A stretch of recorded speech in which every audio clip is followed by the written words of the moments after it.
Bagaimana ya sikap kita sebagai seorang pendidik menghadapi perubahan kebudayaan di kalangan mahasiswa saat ini. Misalnya dalam hal praktis, mungkin dalam cara berpakaian, cara berhubungan dengan dosennya yang kalau dilihat dari zaman saya dulu sangat berbeda dengan sekarang. Bagaimana kita supaya para dosen ini punya keluasan hati dan cara mengarahkan yang benar, karena dikit-dikit kalau kita mengarahkan sesuai dengan peraturan, saya rasa seperti yang diungkapkan tadi bahwa peraturan itu adalah di bawah dari akhlak, tapi cara mengikatkan akhlak yang benar itu seperti apa supaya kita juga nggak disalahkan karena melanggar HAM ini kan nggak masalah karena ini hak saya seperti itu. Saya kira terima kasih. Saya dari Gusti, mana Gusti tadi? Anak didik apa jenis Yusi? Tak kasih tahu ya Mbak ya. Yang dimaksud perubahan budaya itu soal apa misalnya?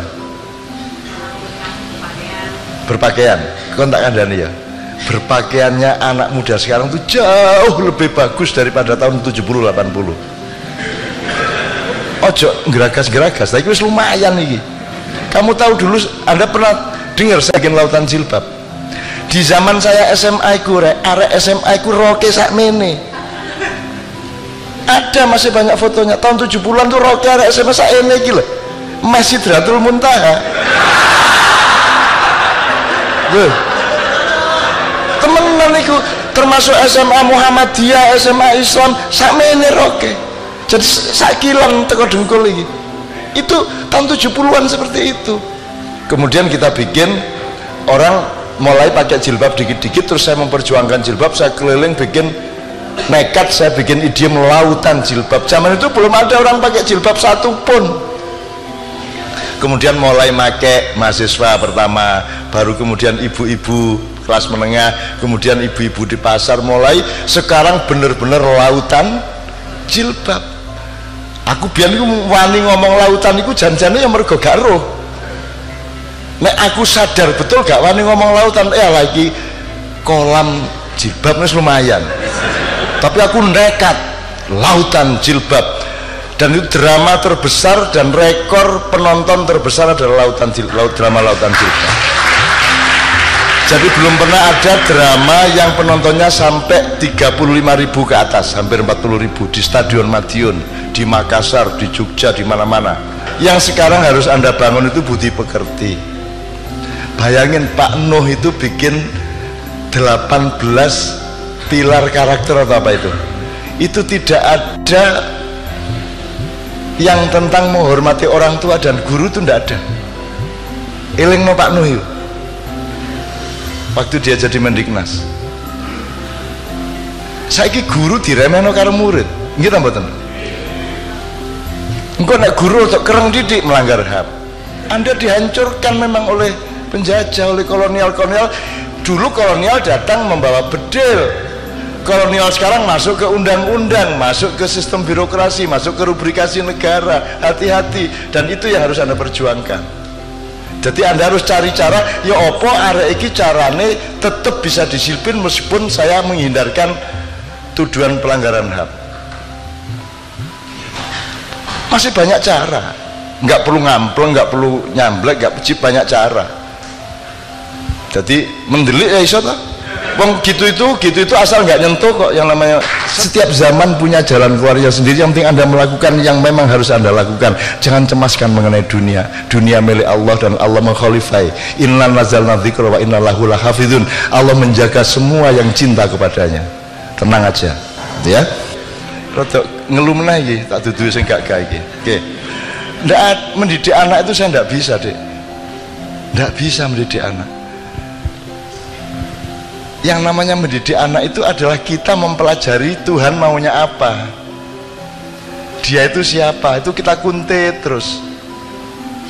Yang namanya rampak itu tak kuntit terus, ini siapa, dan takjub saya luar biasa kepada Allah gitu loh. Gusti Allah enggak ya apa koyo ngene iki, arek iso koyo ngene iki ya apa. Jadi anak saya itu di sekolahnya dia setiap tahun mendapat piala keteladanan. Kok teladan piye? Dia adalah anak yang sangat berdisiplin, padahal nakal. Lu kok iso kan oleh piala disiplin? Apa? Ya enggak sih. Itu tak, enggak sih, itu kan juga istilah saja, dia bilang gitu. Terus prakteknya kamu gimana di sekolah kok bisa dapat piala kedisiplinan? Guru-gurunya mengatakan, oh rampak itu anak yang berperan di sekolahannya, dia bukan rampak, dia ngemong teman-temannya, dia tidak pernah emosional, dia selalu ngalah, dia selalu menjaga keseimbangan. Jadi nek konco-koncone ku ngomong, wah rampak itu pahlawan kebenaran gitu, arek cilik-cilik ngomong. Tapi saya juga tidak boleh gede-gedein rampak, tidak boleh juga, jangan juga GR-GR sama anak kita. Cuman anak ini memang oleh Allah memang dipasang untuk sesuatu yang sedang saya cari terus menerus. Jadi jangan meminta anakmu jadi rampak. Sebab rampak itu juga tidak sama dengan saya, tidak sama dengan Sabrang, tidak sama dengan siapapun. Allah punya maksud, kita teliti terus tiap hari. Jadi jangan mencetak anak, yang penting kita teliti Tuhan maunya apa sama anak ini. Pertanyaan-pertanyaannya yang terakhir kan kemarin, ibunya pergi ke Australia 10 hari, kan saya punya waktu sama rampak, ngobrol, berdiskusi macam-macam, dan selama 10 hari sama saya itu tidak ada anak kecilnya sama sekali. Dia bukan anak kecil sama sekali, segala sesuatunya runding, semua gampang, terus tak colong-colong nilai-nilai yang mendasar-mendasar. Terus kemarin begitu ibunya datang, dia berangkat sekolah, saya tanya, Bapak, sip ya kita kemarin kan diskusi banyak nih, inget tau sebenarnya apa saja poinnya yang kita diskusikan? Terus dia ngomongin, sebentar, saya sedang mendaftari ayah ini, sebenarnya dimaksud ini ceramah yang nomor berapa ya? Asu ya, ceramah nomor berapa? Jadi aku ini tiga dulinan karo dek, oh ya iki bapakku ceramah ya wis tak rungokne, iki nomor saene ngono lho aku.